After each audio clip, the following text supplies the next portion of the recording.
Vice Chair Bernal. Thank you. First, I am sure I understand the spirit and heart of the bill author, so I don't want to call that into question. And Matt, I respect you tremendously. You're a true believer. You've never wavered. It's one thing I really respect about you is that even in the sort of world of politics, you've sort of been you, whether I agree with you or not, often not. Often not, yeah, that's right. But that's okay. But I respect it tremendously. My question has to do, I think that Chairman Leach hit it on the head, right? We spent so much time focusing on whether or not we sort of have left whether or not we should. And first, I think that it's fair to say that the teachings found in the Ten Commandments can be found in almost all religious texts. The general principles, right? In all religious texts. Maybe not said the same way in the same sequence with the same story or events, but they exist. And so my question is also a legal one, probably not to be answered right now, but it is on my mind. I do share one of the perspectives of Representative Tellerico, which is I think we have to ask ourselves whether it's the intent or not, would a student from a different faith tradition feel a way other than positive were they to be in a classroom that had the Ten Commandments in it? Even if we can do that, do we believe that there's any sort of harm that will befall them? Would it make them uncomfortable? Would it make them feel unwelcome? Would it make them feel like the state or the school is choosing to elevate a faith tradition that isn't theirs and maybe in a silent way saying this is superior or preferred? And are we okay with that? Now, that's not the intent, and maybe for some students they would say, oh, I'm curious about that, I want to learn more about it, but they're being taught things all the time, right? They don't need a constant reminder in order to be curious. We can teach them something out of a book or the other ways we teach kids stuff, and they'll get it. So that's the first question is, could they feel that way, and is that worth it to us, right? Yeah. Is that something we're willing to be okay with? And if the answer is yes, then say yes. But the other question I have for you, for later, is how does this interact with our CRT statutes?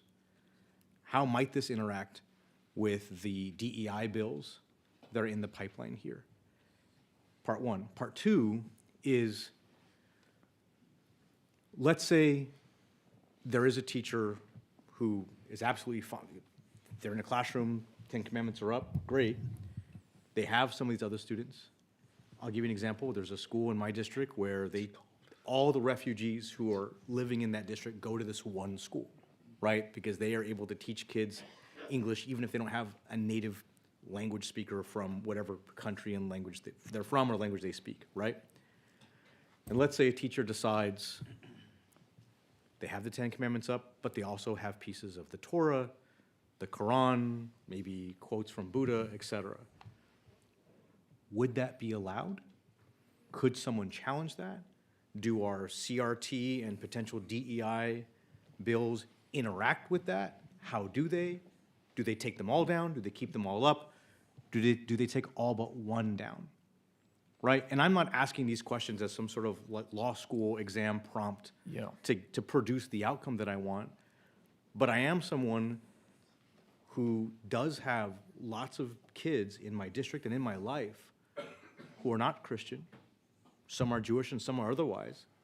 And if I'm trying to create an environment where I don't want them to feel that way and I don't want to risk them feeling that way, what's the path?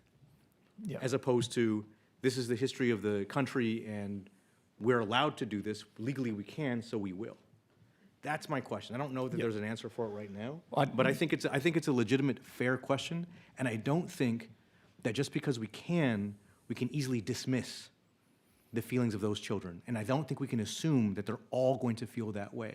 So the part of the question is, how much do we value the experience of those kids, and what do we do about it? Yeah. That's sort of like my outstanding thing. And I would love to have those conversations with you. I know y'all have got a lot of folks to get to. I will say on the one about making them feel uncomfortable, we actually have a roadmap already in place in Texas. If you remember when we had all those conversations about putting the national motto up, "In God We Trust," into the schools. This is the same model.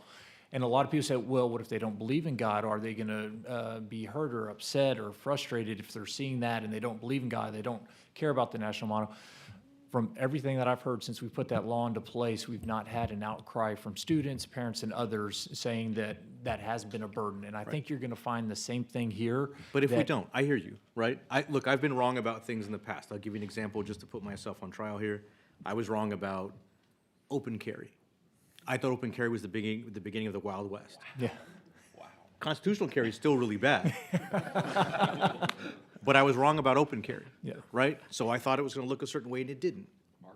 So while you may think that's the case, both of us have to be prepared to be wrong. Yeah, absolutely. I've been married for 22 years. I know I can be wrong. So.